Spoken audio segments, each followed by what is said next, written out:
So indeed, the title comes from my book and from Wright's description of the Leeuwil Health House in 1932. Cheap and thin, he said. The points I will make today against what were these modernists rebelling. What were the Wasmuth 8 points of Frank Lloyd Wright's rebellion. How Schindler extended the open plan to the outdoors, and how a visit here to Holland in 1930 reinvigorated my father's enthusiasm for Wright and the possibility of doing it in a cheap and thin way. And then we'll go through how my father adopts and modifies Wright's 8 points, how in the late 30s there was an influence also from the Usonian houses and his own student Harwell Harris, and then a little bit about why my father wanted to be cheap and thin, and something about how people that worked with him continued into California modern. And at the end, I'll tell you very briefly about the goals of the Neutra Institute for Survival Through Design. So Wright said, "The buildings standing then were all tall and all tight. Chimneys were lean, and taller still, sooty fingers threatening the sky. Dormers were elaborate devices, cunning little buildings, complete in themselves, stuck to the main roof." So we weren't going to do that anymore. This is the Wasmuth portfolio. And this was the kind of thing that you could see in it. And people like Richard Neutra and Rudolf Schindler in 1911 in Vienna were blown away by it. These are the 8 points. I'm going to go back to them. My father wanted to come to America, but was caught in World War I hauling this cannon around the Balkans for 4 years. And it was only in 1923 that he made it to Taliesin. And you see him with his hand on his chin, my mother playing the cello, Werner Moser, Karl Moser's son playing the violin, and others. Rudolf Schindler invited them to California, and they spent 5 years in this place that Schindler designed in 1922, in which there was a functional relationship between the outdoors and indoors. And here, in the next year, Pueblo Ribera in San Diego, you have a kind of radical indoor-outdoor connection that really is unprecedented. And then in 1930, after 7 years in the United States, my father traveled around the world to Japan and then to Europe for the third SIAM Congress, and he was invited to Holland and met all these people on this list and saw their work. He had quite a reception both in Japan and at the Bauhaus to the right there. He's teaching there for 2 weeks. And it's because of a number of projects, a League of Nations project with Schindler, this reinforced concrete apartment in 2627, his city plans, a prefabricated school, and then, of course, the health house, which was also a school. And then this book in 1927, Wie baut Amerika, was widely received. In fact, there was a Russian edition as well. While he was in Europe, he received a telegram from somebody named Kees van der Leeuw, who said that he wanted to meet my father in Geneva, and he assumed it was a journalist until he came down from the apartment and found this handsome gentleman in a Packard limousine with a chauffeur, and discovered that no, he was a very important person, and van der Leeuw arranged for him to lecture through Holland, meet everybody who was anybody, stay at the Rietveld house overnight, stay at van der Leeuw's Van der Vlucht and Brinkmann house, and And he discovered that the Dutch had a connection with Wright in a similar way that he and Schindler had. As you know, Berlage was in the United States in 1910 and had seen Wright and the other Prairie School architects and lectured widely on it. And so he saw the Van Hoff Henny House. He saw the Kijkduin buildings of Dijker and the Bijvoet. As I said, slept in this house, saw the Theosophical Temple, and of course Sonnestraal and the open-air school, which he toured with Dijker. And then, as I said, stayed in Van der Vlug's designed house for van der Leeuw, and it was there that he saw the use of aluminum paint, which he started to use himself. So what were the 8 points, and how did my father adopt and modify them? The open plan. You see here in the Roby house that instead of a whole series of little boxes, things flowed. And this is the Lovell Health House, a picture that Hermann Herzberger took in the 60s when he visited. And then in 31, Kees van der Leeuw came to Los Angeles because he wanted to see what my father was doing. And at the end of the tour, he asked my father, "Where is your house?" And my father explained that he was renting a bungalow and did not have the money to build a house. And van der Leeuw reached in his pocket and took out a pen and his checkbook and said, "How much do you need?" And my father stuttered, and finally they agreed that he would get a 3% interest loan, which no bank would have given him, for $8,000, which was half the median price of a house. And so this is the axiomatic drawing of the open plan living room opening into a sleeping porch on a 60 by 70 foot lot, like extremely small house. And on the second floor, a gas station folding metal door opens onto this space. And this is how it looked. And here's another much more later open plan. The fascination with creating open plans on multi-story buildings continued. And then probably the most dramatic of them with the sliding doors opening from a corner in the Kaufmann Desert House. The next point of Wright was the horizontal hug of nature. And this is probably the part of Wright's legacy that was most important for my father. Prior to that, his mentor, Adolf Loos, had no such relationship to nature.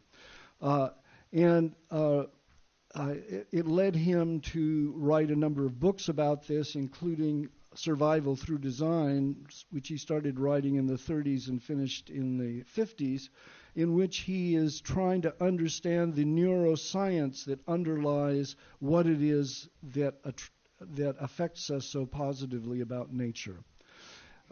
It had begun early in his career. His first project outside of Berlin was this forest cemetery that my father designed and planned for which trees would have to be replaced after 50 years. You can see that the early photographs of these houses constantly show what is being seen outside of the windows, unlike many of the illustrations of his contemporaries. And these houses were nestled either in dramatic landscapes like this one, which was actually constructed by this gentleman and his wife themselves, looking out into the desert rocks, or the Kaufmann Desert House, who we'll talk about later, the Tremaine House, or this house above the Hollywood Hills. This is in Caracas. This is on the James River in Virginia. A little house that has no distant vista, but an intimate garden with this little pool snaking underneath the glass into the interior of the living room.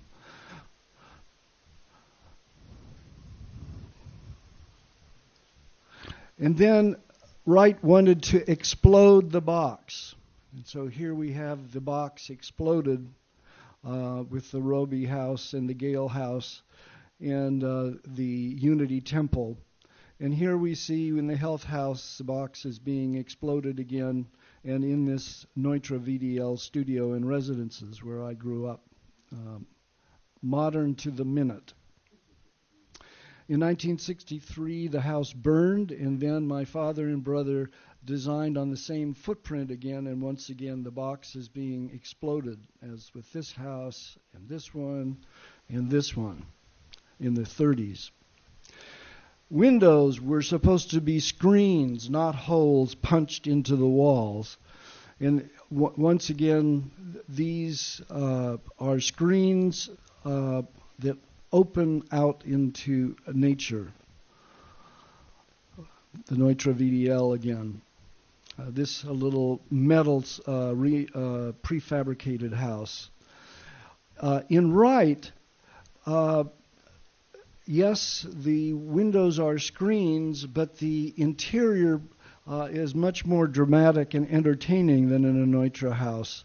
That you can't see this. Well, yes, you can. This is looking right out in the ocean, but you have these mullions that draw your attention to the enclosure. While my father tended to erase the boundaries between indoors and outdoors in his screen. Le Corbusier, on the other hand, is punching square and oblong holes into the cubic volume. Okay, then another point was the ornamental potential of materials like Adolf Loos and the celebration of the straight line of the machine. So here again is the Roby House, and you see the composition of inside is almost like a de Stijl kind of thing. Indeed, de Stijl was influenced by these patterns. Around the time my father was working with him, Wright was punching patterns and ornaments into concrete, something that my father wouldn't do, being influenced by Adolf Loos, who wanted to celebrate the materials without fooling with them.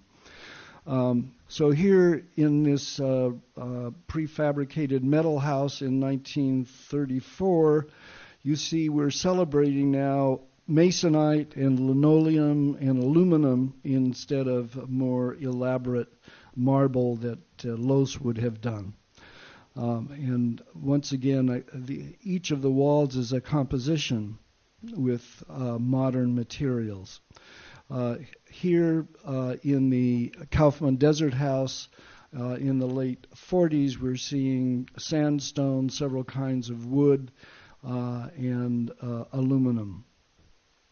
Then Wright said the mechanical systems should be integrated into the design of the building. So here in the Wright and Endo girls' school outside of Tokyo, 1921, the illumination is integrated into the design. This is looking down into the auditorium.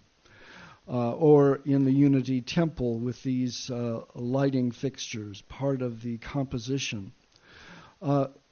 So my father, too, integrated mechanical systems into the design. On the outer surface here, we have the gutter, and then there is a slot for a awning which could come down to protect against the sun. Then there is a strip lighting, and then there is screens that allow the roof to breathe and circulate air to keep it cool. And so these are how these awnings would crank down or up according to the time of day. And these strip lights had these series of lights here, but covered with a translucent glass. So in the publication of the Neutra VDL, you can see inside the indirect lighting that he picked up from Frank Lloyd Wright, and then this strip of light on the overhang, which makes it possible to look from inside out into the garden. Another thing that he picked up on a State Department visit in 1946 to Buenos Aires was the idea of vertical sun louvers, which Hardoy of the Hardoy chair had designed in the late 1930s. And these were wooden louvers that opened and closed. And so when he came back to the United States, he wrote an article about sun control in South America and adapted this idea in the Kaufman Desert House. And this was not only to control the sun, but they had to lock in place to control the wind, which comes down off the mountains in the evening. And in the Los Angeles Hall of Records now, he has several hundred feet high louvers that integrate with the sculptural grating for how the air goes into the air circulation system. And in the 1963 version of the VDL, we have louvers again coming up out of a water pool, and then on the roof, to keep the roof cool, there is a thin pool that also casts sparkling little lights onto the ceiling. Another point of Frank Lloyd Wright was to have built-in linear furniture, not just have furniture moving around in a chaotic way. So here is a Usonian house out of New Hampshire, which illustrates that. Once again, the Lovell Health House, the VDL, where this rather small place has to be very careful on the use of space. The Grace Miller House, 1935, the 1963 version of the VDL house, pass-throughs from one part of the kitchen to through a folding door into the dining room and living room. My favorite room in the house, one of the many rooms that was my room in that house, depending on who was renting it at the time, was this little room here, almost like a Airstream trailer in its efficiency of space use. Now, this is not Neutra. This is another Wright alumnus, Rudolf Schindler. But compare this to Villa Savoy, or to Alvar Aalto, or to Maison de Verre, or to the Gropius house. This is Mendelssohn outside of Berlin, and of course the Tugendhat, Elliot Noyes' house, the Glass House. These places do not have the built-in furniture as part of the ensemble design of the building. In the mid-30s, the materiality of my father's work started to change, and it may be that he was thinking back to this booth cabin of Frank Lloyd Wright in 1913, but he was also stimulated by his own student Harwell Harris, who started building in wood like this. And in 1935, he built this little house for a poet. And then in 36, we start having the Usonian houses. Wright is going back to his earlier designs. And here's a Neutra, 1935. In 1942, John Nesbitt, who had lived in the Ennis house and required to have wood and rough brick. This is the first time that my father is using water pools that are snaking in underneath the glass into the house with a rough brick floor, all wood.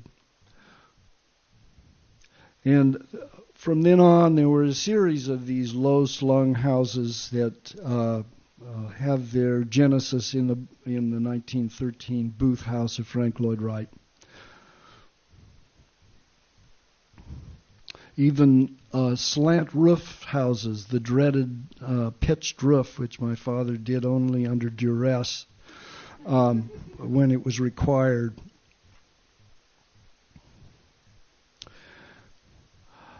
This is in near Hamburg, a series of houses, kind of like the Eichler houses, spec houses. There's some in Hamburg and some outside of Frankfurt. In Puerto Rico in 1942, because he needed to have air flowing in under the soffit of the house, he did this in reinforced concrete. And then in the early 50s, he started doing this in wood. And this lady here and her husband were another couple who built their own house with this technique. So in the mid-50s then, a client could see a number of different materialities and choose whether a more stark treatment like this or the other warmer ones, or even this gentleman who required a log cabin in Montana. So why did my father want to be inexpensive and light, cheap and thin? Victor Adler, the Viennese socialist, inspired him as a young man, and he wanted to focus on this clientele, much as the people who designed Schip and Papaverhoef and Jan Wils.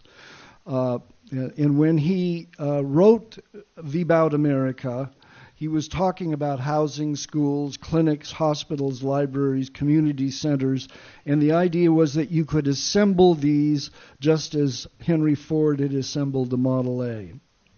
And so the prefabricated ring school, the Lovell Health House, the VDL studio and residences built on prefabricated reinforced concrete joists. A similar technique was used in the Werkbund Siedlung in 1932 in Vienna. I mentioned this little reinforced house, and this is a plywood prefabricated house. Interestingly enough, the architect Maynard Linden and his son Donlan, who did Sea Ranch, grew up in that plywood house. Another project which was prefabricated is a cooperative outside of Dallas, Texas, with 300 units, each of which was constructed, and they had a competition, and the winner was constructed in 59 minutes, and the lady took a bath in minute 60. This is Puerto Rican schools. I mentioned how the air needs to flow under the roof and create this lighting condition. And he published this in this book in Brazil that was widely read in 1948 all over South America with these kinds of images. And this is not a Neutra house. This is Artigas, one of the many standardized schools that you can find all over Mexico that were, I think, influenced by that publication from Puerto Rico. And then my father's former employees like Harwell Harris and Gregory Ain, Harwell Harris, Joseph Allen Stein in Marin County, Rafael Soriano, Don Wexler, all people who worked in his office, continued with Wright's 8 points rendered cheap and thin. So all of them trying to do these things to serve the common good. My brother Dion, who worked with my father for many years and is now 93 years old, is making a major bequest to a nonprofit institute who will have the dual goals of preserving and beneficially using the Neutra legacy and to foster socially and ecological responsible design that's inspired by evidence. So we're continuing trying to do good, cheap, and thin. Thank you.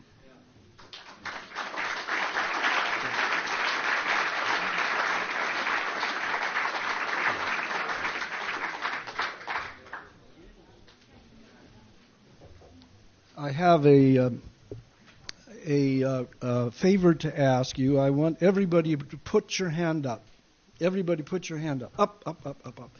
Now, keep your hand up if you think I showed you too many pictures. All right. So, you can't please... Thank you.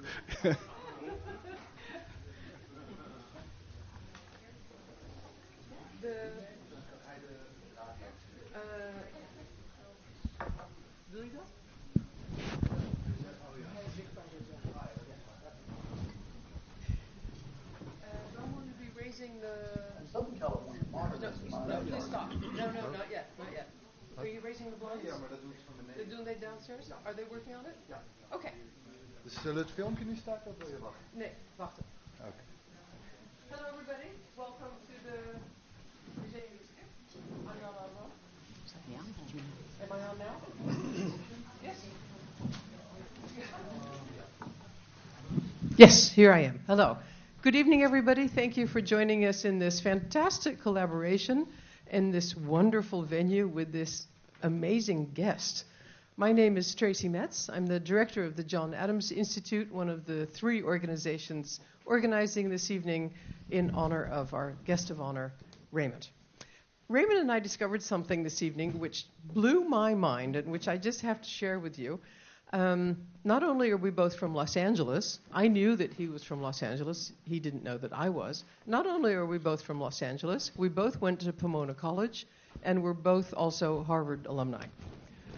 So it's a marriage made in heaven.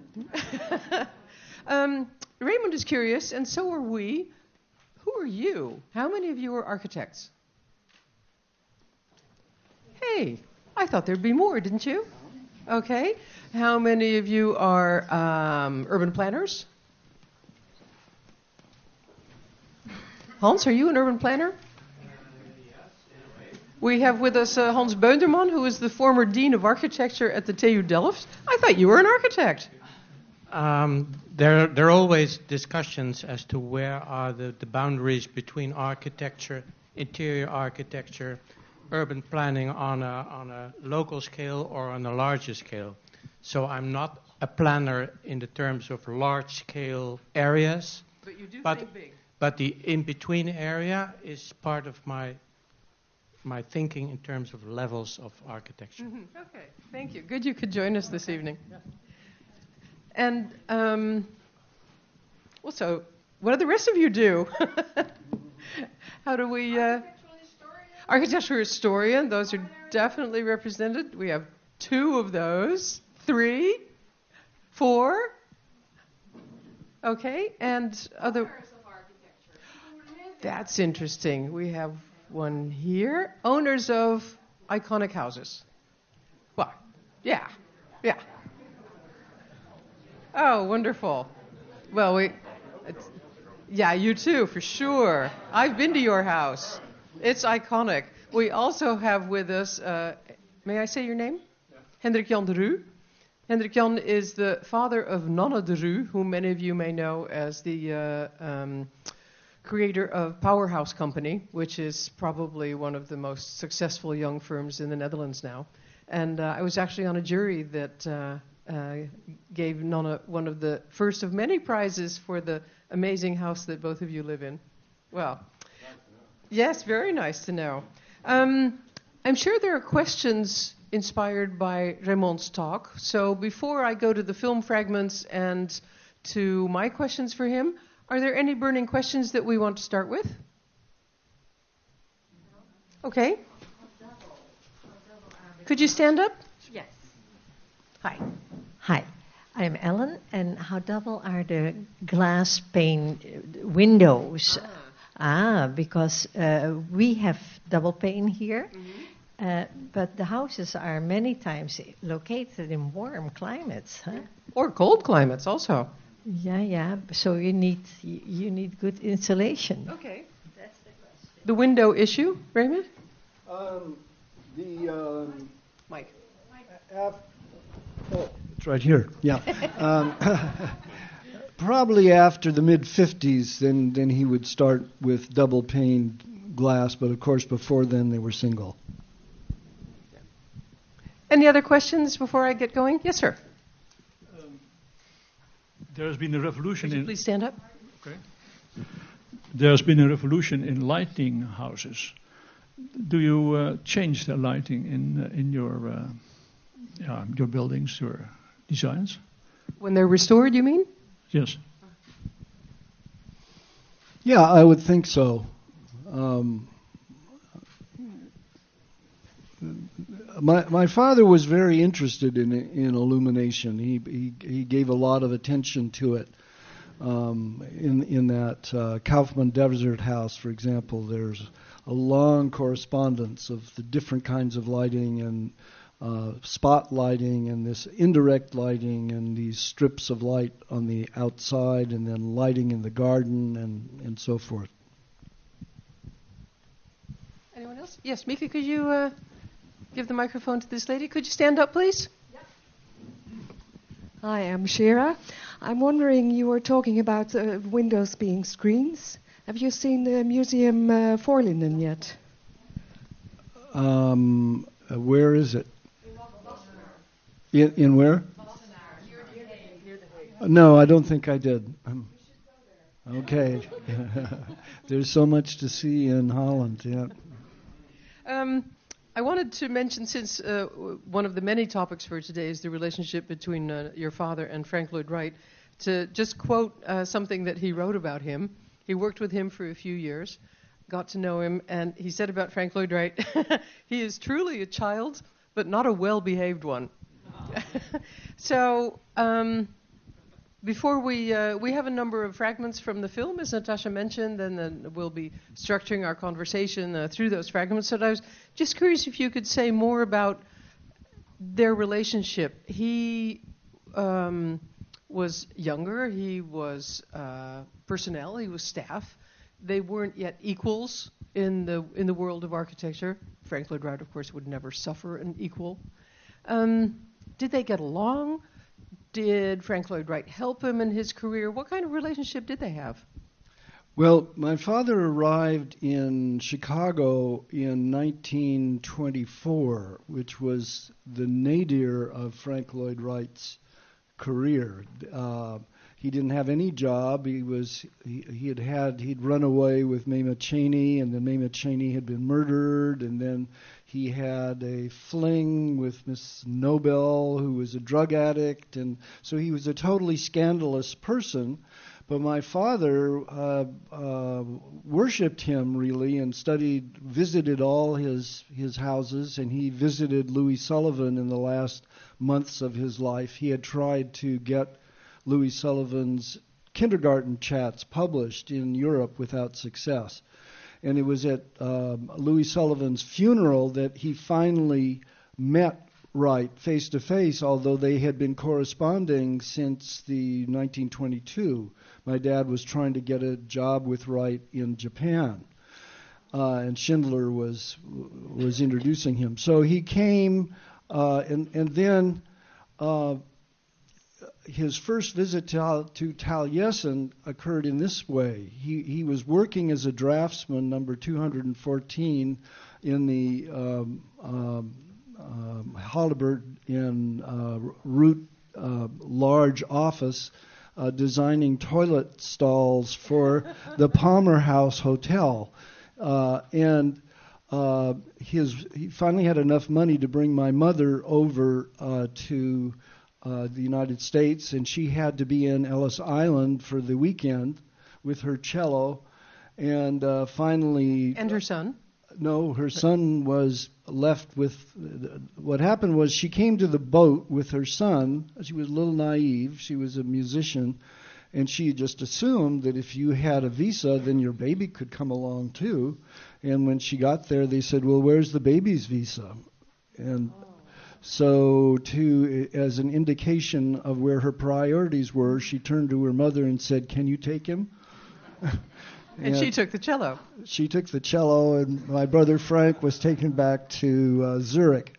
And so she was in Ellis Island, and they came on the boat. They brought all the people on the boat to the judge, and my father explained that he had a job, and a Quaker friend of my father's who he had translated for in Vienna after the war overheard the judge saying, "I think they'll make good citizens." And so my mother was put on the train, and they went straight from New York to Taliesin East. Can you imagine? They hadn't seen each other for 9 months. So she was 23, and he was 8 years older, so 31. And that weekend was magical for them. You can imagine the contrast between Ellis Island and this thing. And so they were there for about 5 months, and there was only Werner Moser and his wife Sylvia and a Japanese couple and them, and that was it. And one day Wright appeared with a woman named Olgivana, who was a dancer, and my mother played the piano, and Olgivana danced in front of the fireplace. Was that the picture you showed of at Taliesin East? Well, Olgivana's not in that picture, but it would have been in that living room.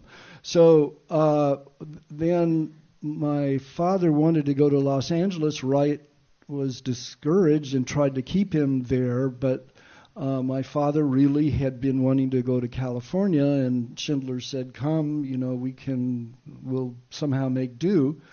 And so there's a whole series of letters, very warm letters between Wright and my parents. My parents went to the wedding of Olgivana and Wright in La Jolla.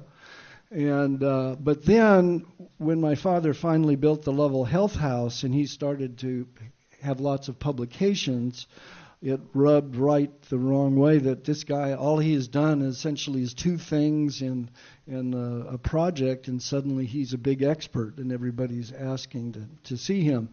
And there was a scene in 1931 where Wright visited my parents in Los Angeles, and my dad brought Wright to the train in Glendale, and as the train was pulling out, Wright said out of the window, "Richard, they tell me you are my most subtle enemy." And the train disappeared down the tracks. But my father continued, and my parents continued with this affectionate and admiring relationship with Wright while he continued to go his own cheap and thin way. He really was brilliant but insufferable. Eh? Well, Wright really treated my parents very well. I mean, they had nothing to complain about Wright other than this, carping at him. And the last letter was written between them in 1958, just a month or two before Wright died, and my mother sent him a record that she had recorded, and he said he always liked his songbird, and greetings to the clever Richard. Wonderful. Bram, let's go to our first film fragment. Does come from Vienna, the Vienna of Otto Wagner and Adolf Loos, who were the mentors for Schindler and Neutra. When the Neutras came to Los Angeles, things all began to come together.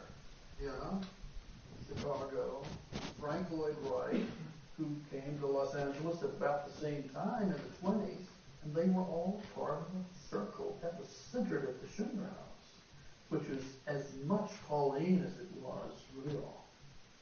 The Neutras, had mixed feelings about Pauline.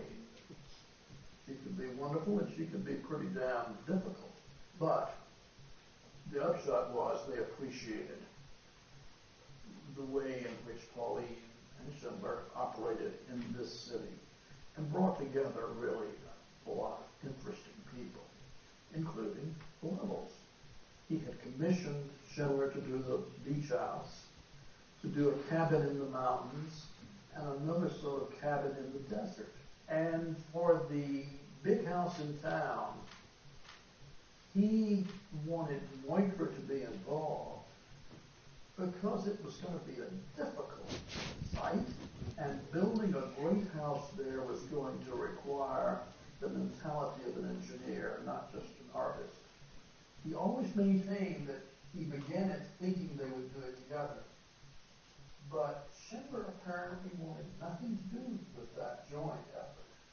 The old line that Neutra took the commission from him is just crazy. It's ignoring the fact that Philip Lovell was a very strong person. He was not going to let anybody take anything from him, and including his wife and his sister-in-law and so on. And I think Philip decided, partially for all of those reasons, but mainly because he admired and trusted Neutra's technical expertise as well as his architectural skills as a composer of good buildings, that's what tipped the balance. So you need to put this place in context. The planning began in the summer of 1927.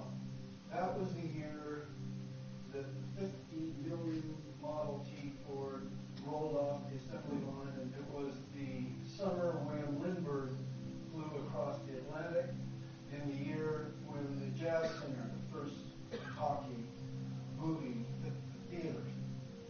This took a year in the planning, and construction began in early 1929 and was finished New Year's of 1929. Dr. Philip Lovell, who was a naturopath and a public educator, if you like, because he had a column in the LA Times about healthy living, had a whole series of desires for this property. He had a very specialized kitchen for preparation of organically grown food, mostly vegetables. He wanted to have people sleep in outdoor sleeping porches. He wanted to have a swimming pool that was not chlorinated. Then his wife, Leeuw, trained in education in New York City with Angelo Patron. She wanted to have a school here with a lot of indoor-outdoor activities. And then the process and the materials that were used here were very innovative. A steel skeleton that all the pieces were prefabricated, brought here and assembled over a 40-hour period on site. That means that this building, as one of the 15,000 people that came to see it in December of 1929 said, it was moon architecture. And it still is moon architecture. It was finished in December of 1929, a couple of months after the crash. And Lovell invited everybody in LA to come and see the house, which he said, although it was a large house, was a case study for features that could appear in the humblest of bungalows. That certainly was the attitude that my father had for that.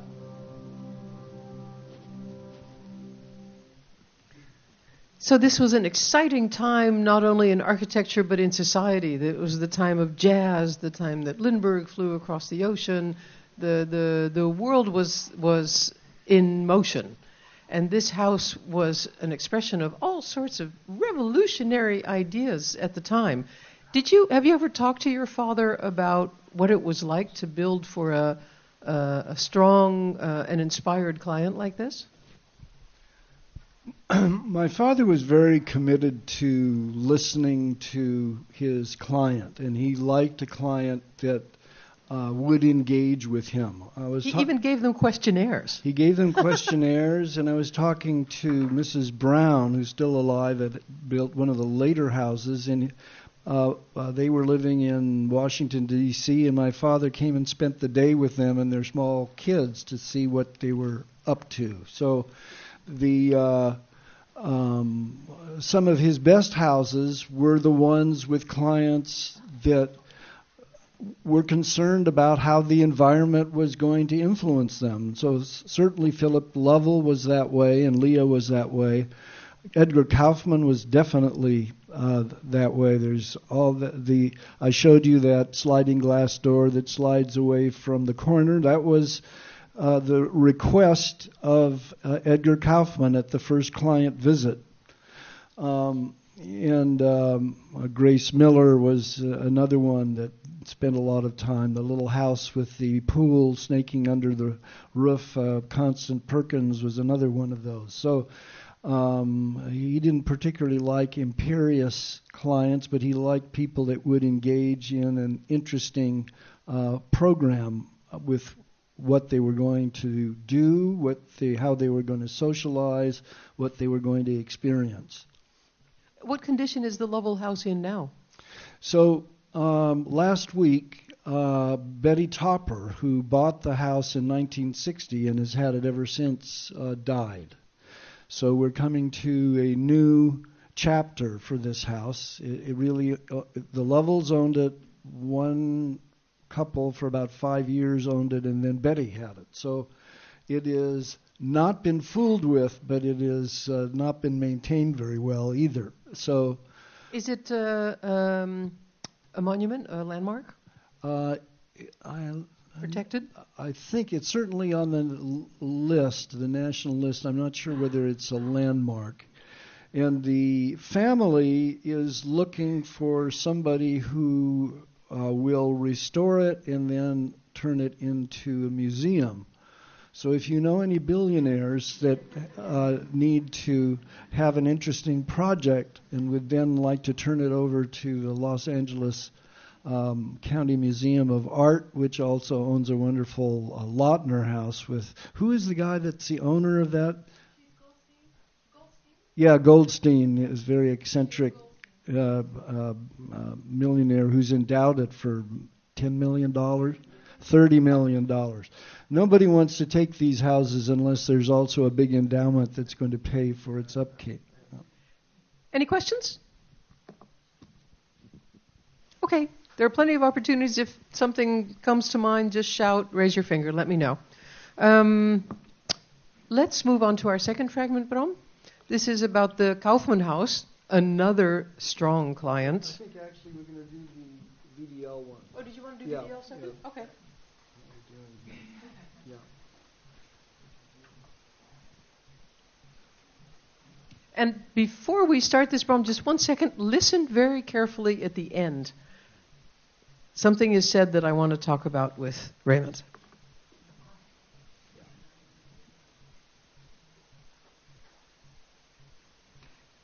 Yeah, we moved in here in 1932, and I was 6 years old. This is where I grew up. My father said to me when I was about 11, would you like to learn to draft? So I came in the afternoon after school. I would come and sit in the drafting room, and one of the draftsmen focused on me and helped me and showed me things to do and watched what I was doing. So I learned to draft very early. They did not allow swimming, no boating, nothing allowed. It was actually a freshwater reservoir, so you're not supposed to pollute it in any way. So they wouldn't allow anybody to get close. There was a fence, so you couldn't get in there, but I did fish through the fence at the far end.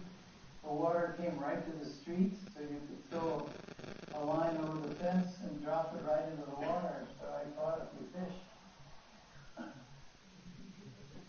My brother Dion and my brother Frank and I grew up in this experiment. It was a multi-family live-work space. So I grew up in the late 40s really knowing what my father did, who he did it with, who he did it for, and was aware of the invited and uninvited visitors to the house. So there were all the time people knocking on the door from Turkey and Caracas and Tokyo and Berlin. And my parents had the attitude to these people that they were members of an international brotherhood that had to be treated well. Someday someone needs to make a film about my mother, Dion Neutra, melded at the hip with my dad in his career. My mother had a kind of cheerful, serene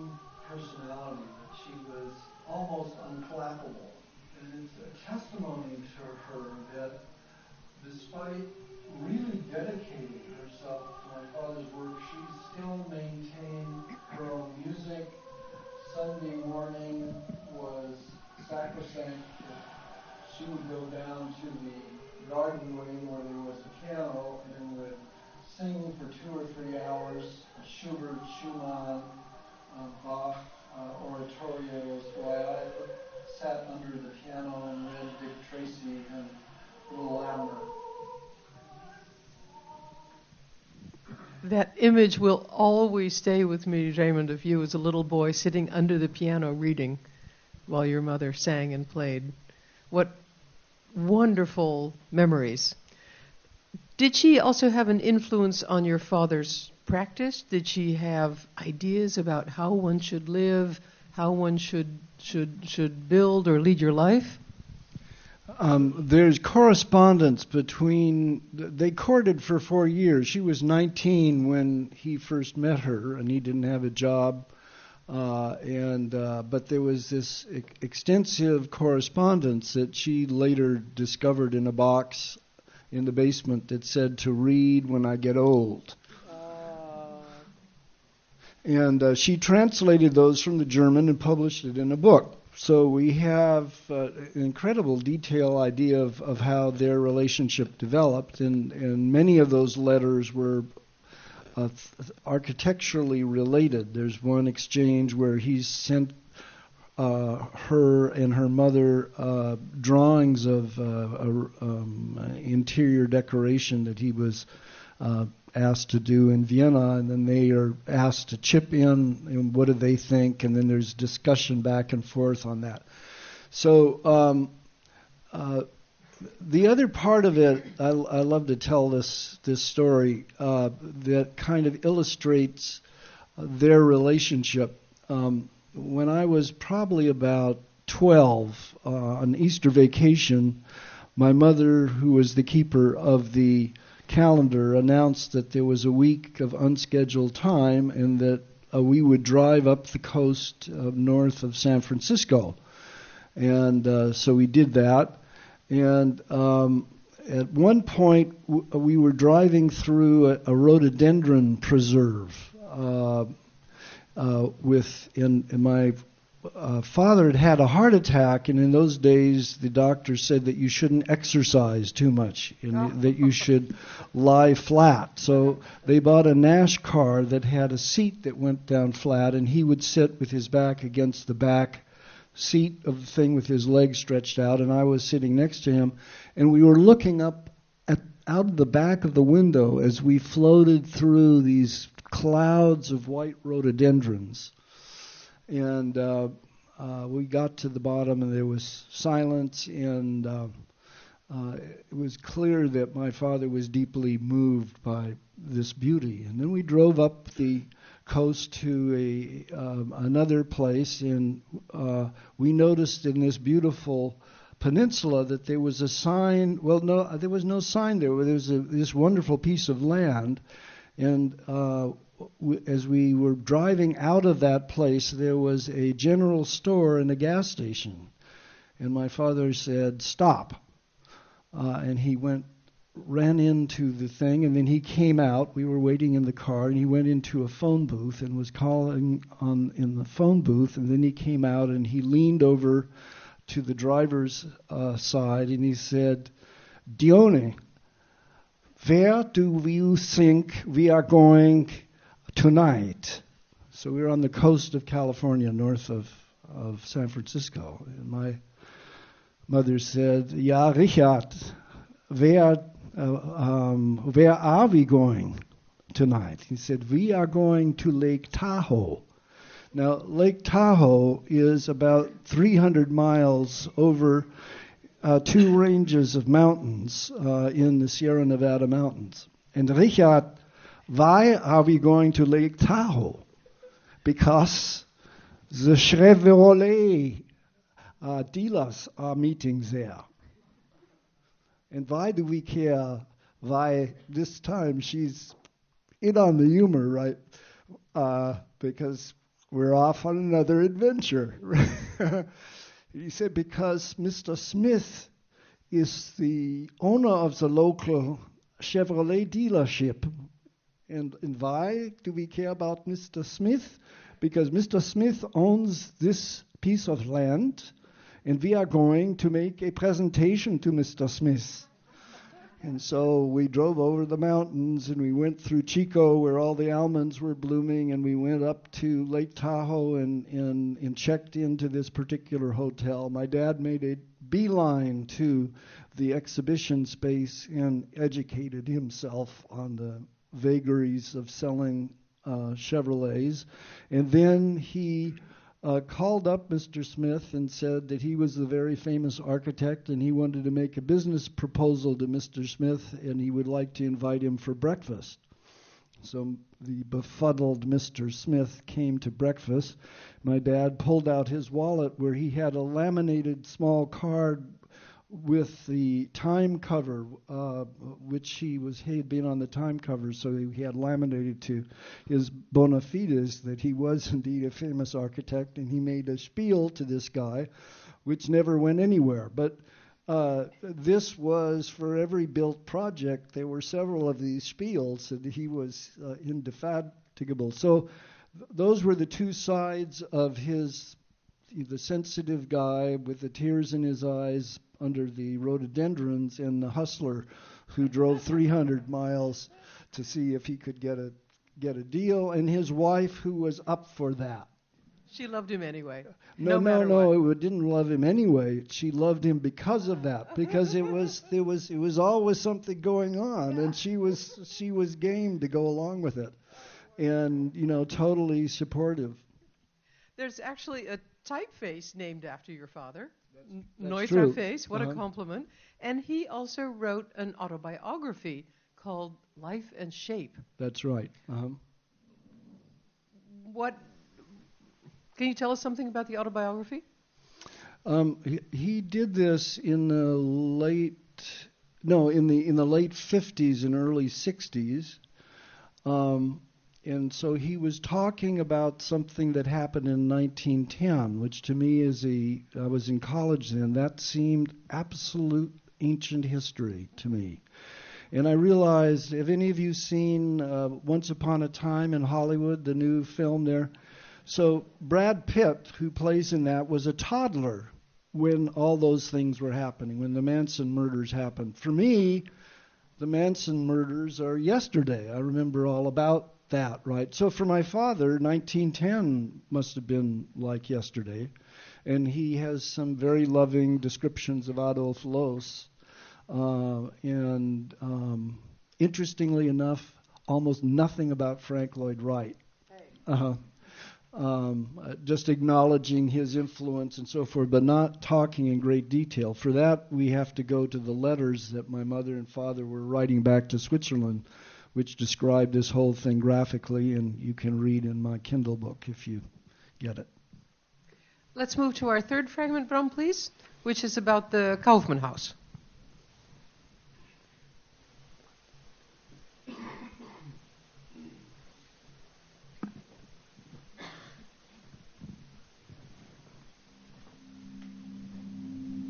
We're standing at the entrance of the Kaufmann Desert House. Neutra was fascinated by the desert. This was Neutra's most important commission, most challenging commission by far. And if you look around you, you can see that we're surrounded by boulders. That's because if you look up at the mountain, San Jacinto, this was a huge slope of nothing but rocky boulders. So it's a whole community of what's called Little Tuscany. These boulders, in contrast with the technology expressed in the Kaufmann Desert House, was what Neutra would call the thrilling dialectic between human-made and what was natural. The owners, Beth and Brent Harris, were so rigorous and so meticulous in their restoration. It's really a work of art that is absolutely sublime. We're standing in front of what's called Utah buff. It's a stone that is very specific. It's quarried in Utah. This is called ashlar masonry. And some of the angles here is called an ashlar pitch. And you can find this degree of rustication in Roman masonry as well. So you get this very lovely monolithic plane, but it's textured and articulated, and it casts light and shadow. So it really is already dynamic and animated, just like the wind is. Right at the entry, Neutra is setting up this dialectic of textures and smoothness, of reflectivity and matte finishes. You'll see that the doors here, there's no frame at the side. There's nothing to interrupt the trajectory of vision from outdoors to indoors. And that's something that's really critical in Neutra's work. You want to have planes sliding past each other cleanly, like you can see all these different sliding planes. So you don't want it framed in any way that would define the perimeter and therefore delimit and reduce space. We're going to stand right in the fulcrum, the pivot point, the hinge of the house. From here we see in both directions this wonderful fireplace in front of us, and then down to Palm Springs, and then off to the northeast on that direction, and behind us is kitchen and servants' wing. One of the most important tenets of a Neutra work is this continuity between indoors and outdoors. And there is radiant heating so that you can continue the flow of entertaining outside. So this entire view is open to you, and the entire experience changes dramatically. I just wanted to speak a little bit about the rigor of the restoration when the owners bought it. They committed themselves to the budget, to meticulous research, working with Marmo Reginer on the house, Pamela Burton on the landscape, and an important person in all this is the Neutra craftsman, Eric Lammers. Because of the rigor of the restoration, a lot of very, very bad Band-Aids were removed, and that required then finding the sources for the rock, for example. So there was an intense research to find out what was here originally and then to respond to that.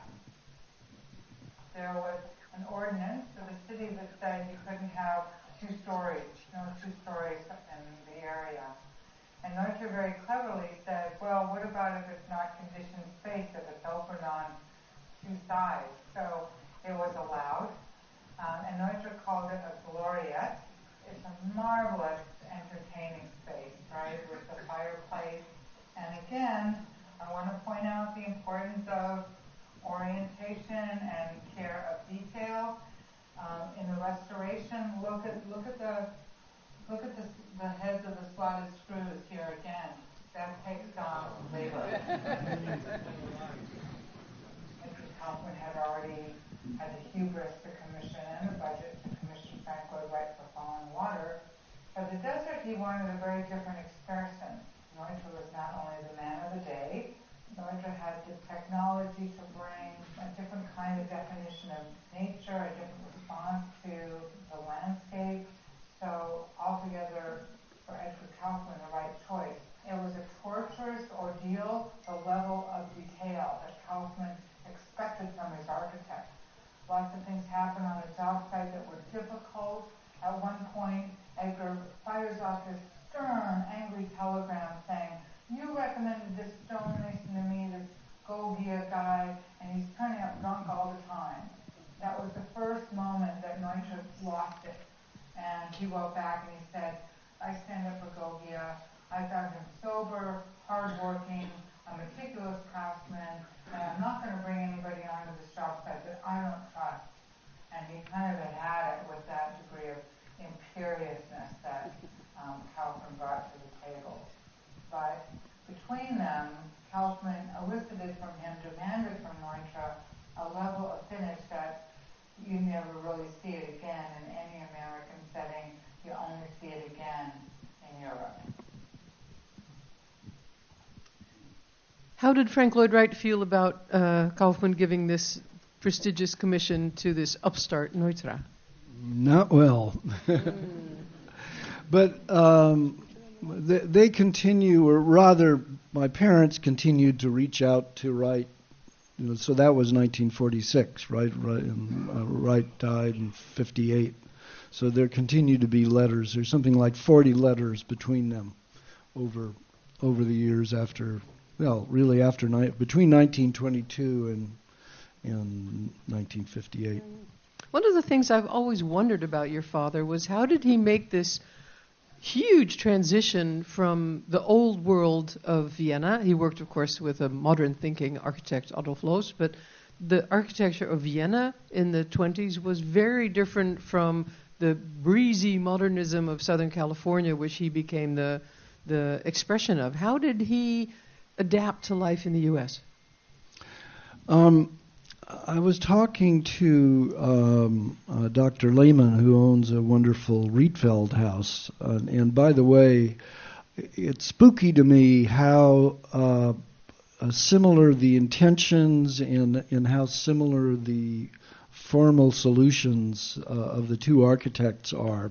My dad did meet Rietveld in 1930 and slept in the Schroeder house, but I can't find any record that they had any contact afterwards. But and I was saying, Rietveld was rebelling, but out of a Calvinist sort of spare, sober Dutch culture. And my father was rebelling out of a Baroque, kind of a frivolous kind of thing. And so he came in some ways he came even a further distance than Rietveld did. So he, came to the United States, partly because Loos said you should go to the United States. There are all these people who have left behind Europe and are willing to try new stuff there.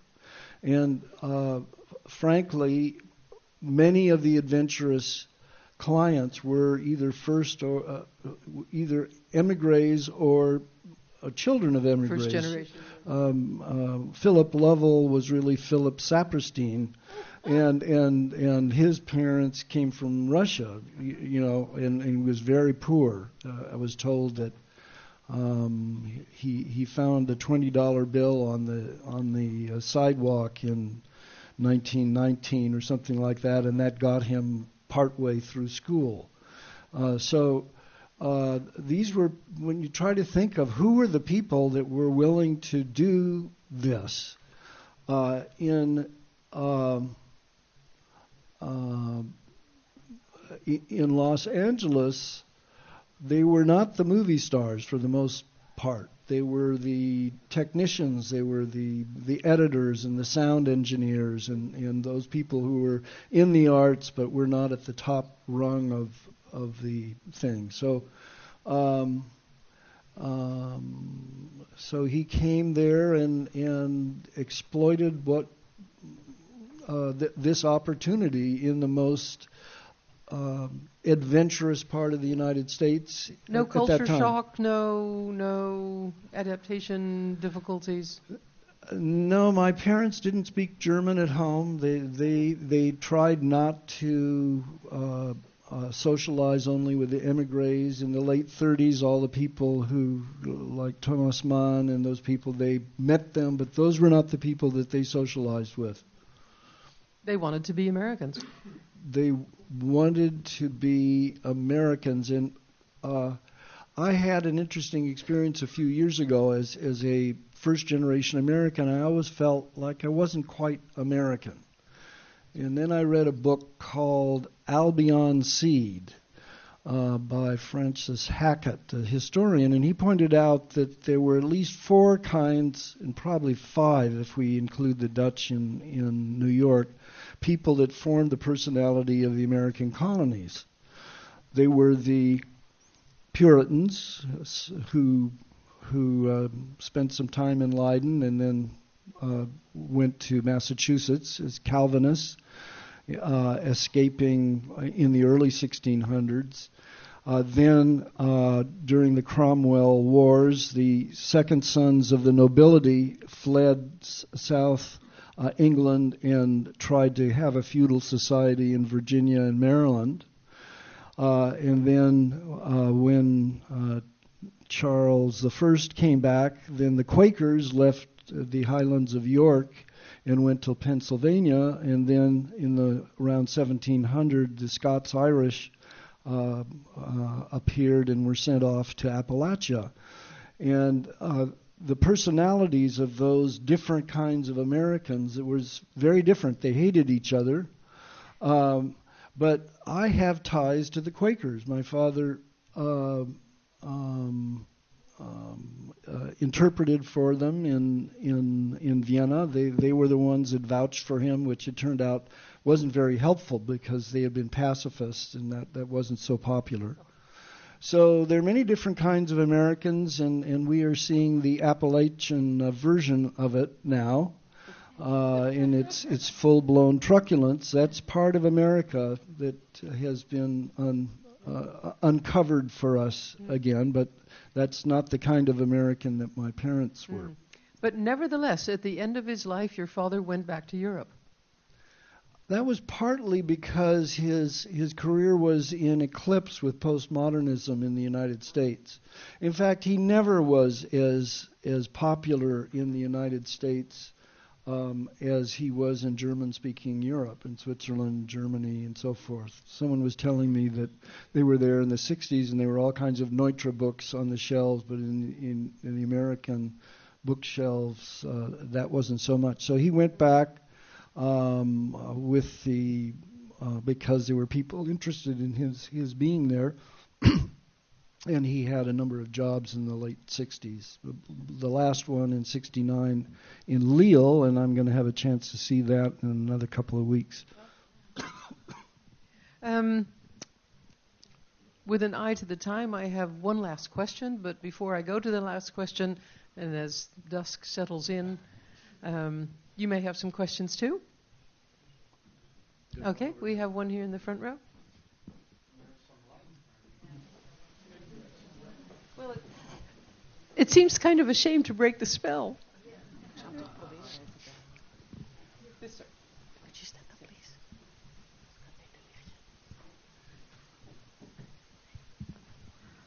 Okay. I was just wondering, these enormous glass surfaces, are they also cheap and thin? And is all this glass storm resistant? There are so many years now. They must have met some tornadoes and things. It's interesting that the first really big windows like that appear in 1946, so that's 20 years into his career.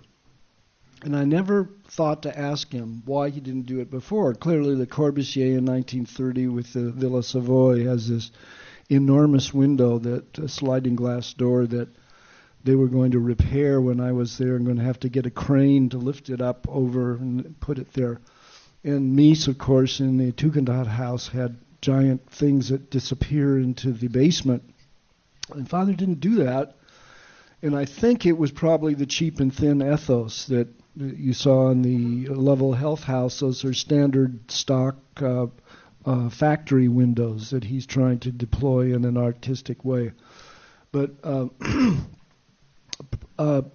Kaufman actually, I told you about this first client visit, the note says, sheets of glass with no frame to meet at the corner. A little bit like, in department store cupboards, you have things on rollers that come together. So that would be Kaufman's best bet, and my dad did the best he could. But after that, you start seeing these big panes of glass. Now, I like to talk about, in public health, the distinction between is and ought. There's a tendency to think if we know that something about the world, that the implication is obvious about what to do. And I use my father as a counter example. Now, you can look at the Kaufmann House sliding glass door and imagine that somebody would run into this and be decapitated by it. In fact, my father in photo shoots walked through 2 of those doors and luckily was not decapitated. But stubbornly, despite the danger, he loved the effect so much that he persisted in using them. And to my knowledge, he's the only one that ever walked through them. Now, we epidemiologists try to calculate the percentage of events. And so there's 300 houses, and let's say there are 50 years of experience. So what is that, 1,500 person years, house years available, and no one has been decapitated yet. So we know that the rate is low. So far, so good. Of your father, it has been said that he embraced technology as a way to connect man with nature, and he called that biorealism. How did it translate into architecture? So clearly, technology allows certain things to happen. And can be deployed either in ways that are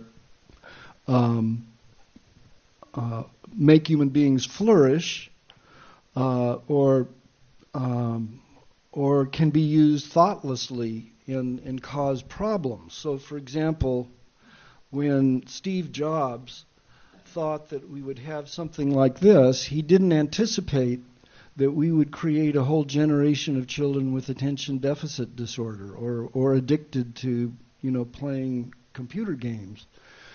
So my father thought that we have survival through design, that we not only try to guess ahead what would happen, but we go back and have post-occupancy evaluation and see if we made a mistake and not do it again. But I was in Utrecht, and they showed me a picture of Albert Herder's new development there, where they've used computer modeling to see how they could protect the people there against the noise of the trains in Utrecht Centraal. And so that's a kind of technology for biorealism. Mm-hmm. Wonderful. Well, Raymond, before we finish our evening together, I would like to say something about the upcoming events at the John Adams Institute, and I would also like to mention that Natasha's introduction, the short version, is on our website. You can reread it at your leisure. And I hope that you will join us again next Tuesday. We have Jonathan Safran Foer coming to the John Adams on his book with the telling title, We Are the Weather. On September 10th, we have a podcast maker, Leon Neutra, who has made podcast series about the Monica Lewinsky affair and the Watergate, and he's now working on a series about the Gore-Bush elections of 2000, which have really, I think, changed our times. On October 1st, we're doing an event on impact investing with Jed Emerson. And on October 10th, Natasha is doing her yearly symposium for the Iconic Houses Network. October 10th, together with the new institute in Rotterdam, we will have the director of the Melnikov House from Moscow, Pavel Kuznetsov, telling about the history of the house and the future of the house. And I also wanted to mention the film that we saw the fragments of. That will be shown at the Architecture Film Festival in Rotterdam on Saturday, October 12th in the evening, and on Sunday, October 13th in the afternoon. And on our website, you can find also a link to the to all that information. Great. Thank you. And